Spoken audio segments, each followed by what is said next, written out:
Why do people have to die? Why can't we just live forever?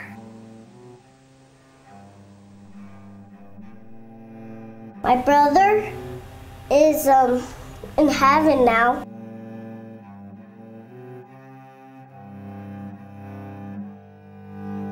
Because they probably know that everyone gets a chance to die. After the death of a loved one, grown-ups are often unsure about how to deal with young children. How much should they say? What shouldn't they say? After all, death is a difficult concept for adults to process, and most feel helpless in the presence of a grieving child. For children, who often model their behavior after the adults around them, there is an added dimension. Their capacity to make sense of the loss, both the information they're given and their feelings about it, are filtered through the lens of a child's developmental stage. We see this play out differently as the child grows and develops.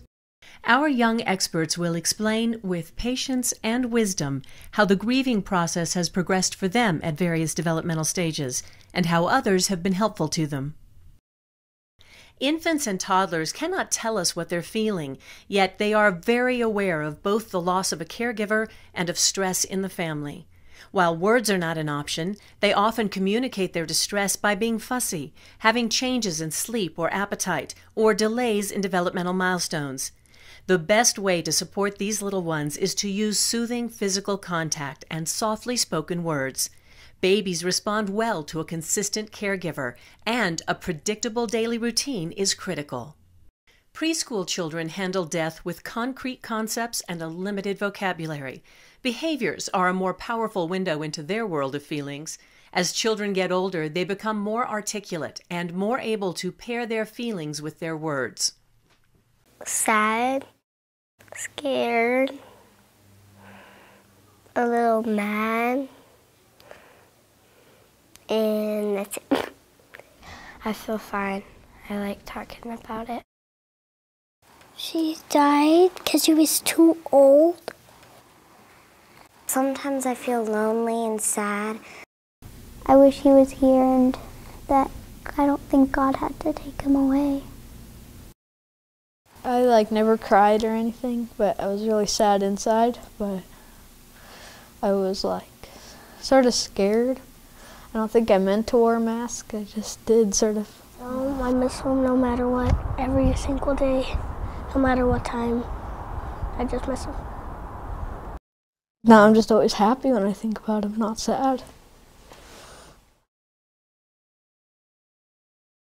Children often grieve in short spurts of time, giving the impression that there's nothing going on for them. Their grief bursts may be intense but short as they move on to other activities that are both soothing and distracting. Still, the process takes time.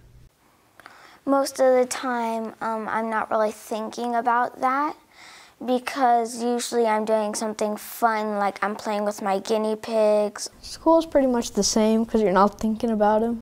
Some of my cousins came, they just started playing around, and it made me really happy. I think that they were just surprised that I wasn't that sad, and that I was just having fun and not thinking about it.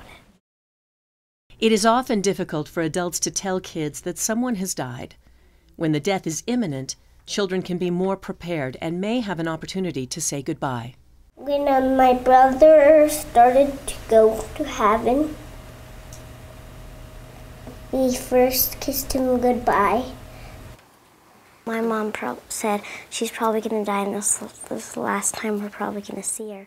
I went to her, but she wasn't moving, so I went to go say goodbye to her.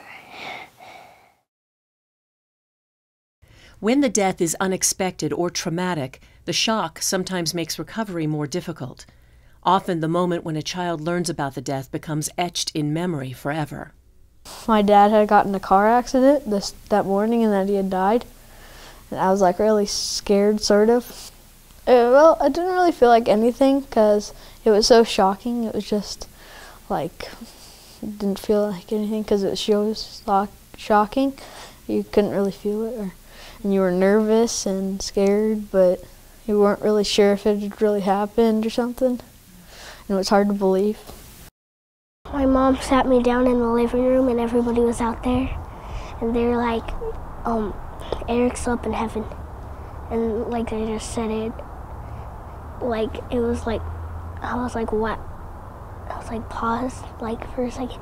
I was like, no. I couldn't believe him. When a loved one dies, most kids immediately tune into their parents' reactions and processes.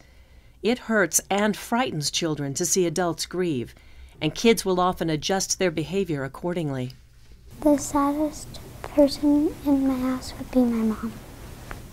Sometimes she tries to be my mom and my dad too. I don't think she needs to do that because she's already the best mom in the world. Sometimes in the night they still cry. I feel kind of sad that they're crying. I don't make them cry. They make themselves cry. She put a lot of pictures up and then she took them down because she said it reminded her too much. The death of a loved one sometimes brings significant life changes within a family. At other times, things may appear the same but feel very different. Either way, some of life is altered forever. Seems like everyone's the same. It's different, I guess. If that makes sense.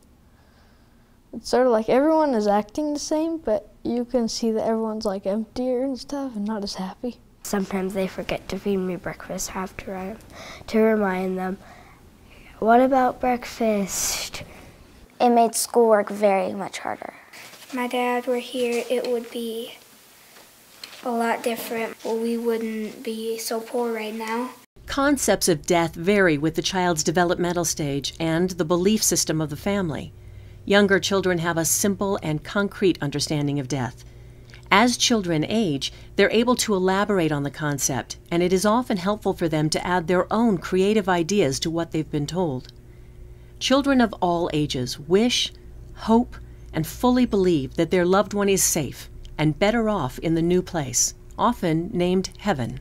Kids do understand what death is.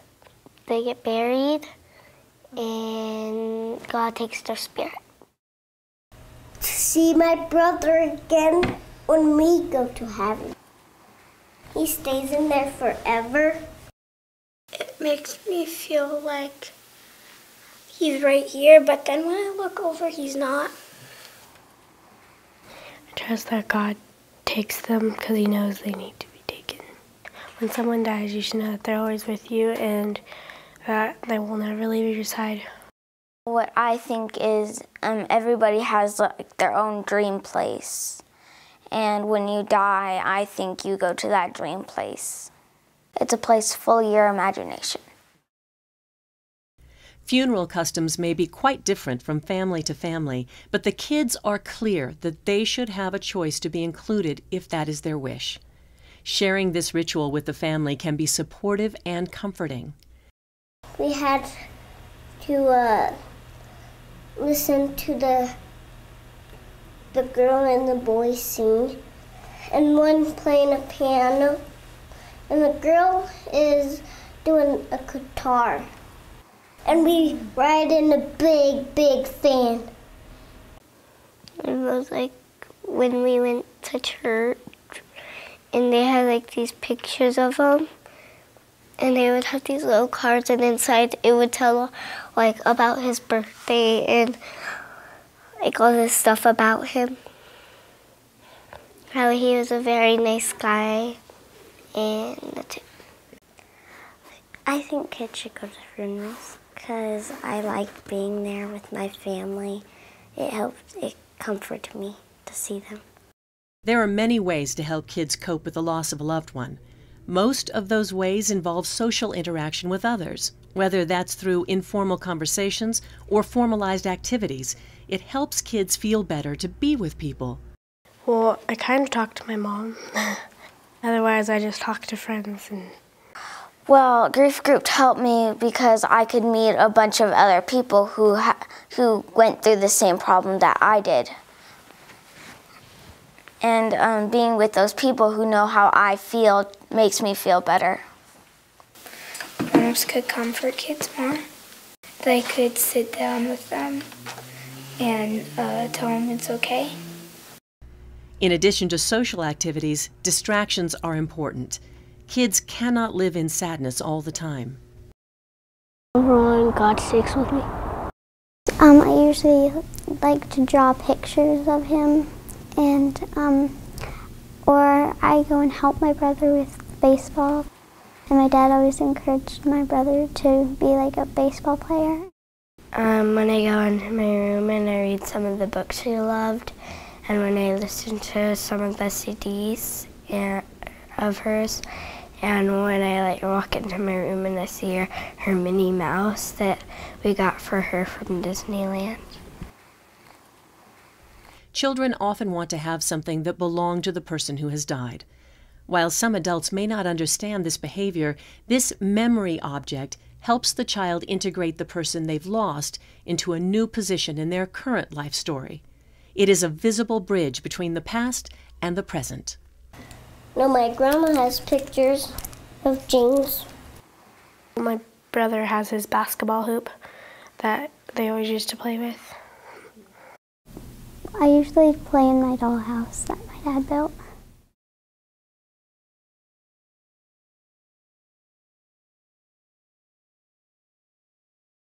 I think it helps me because it reminds me of all the memories that I had of him.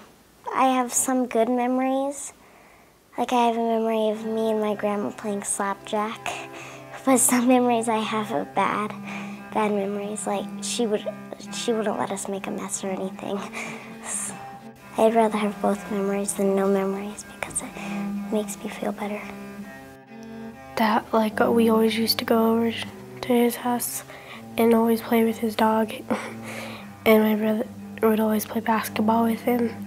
Well, forgetting about them's way more harder than remembering them.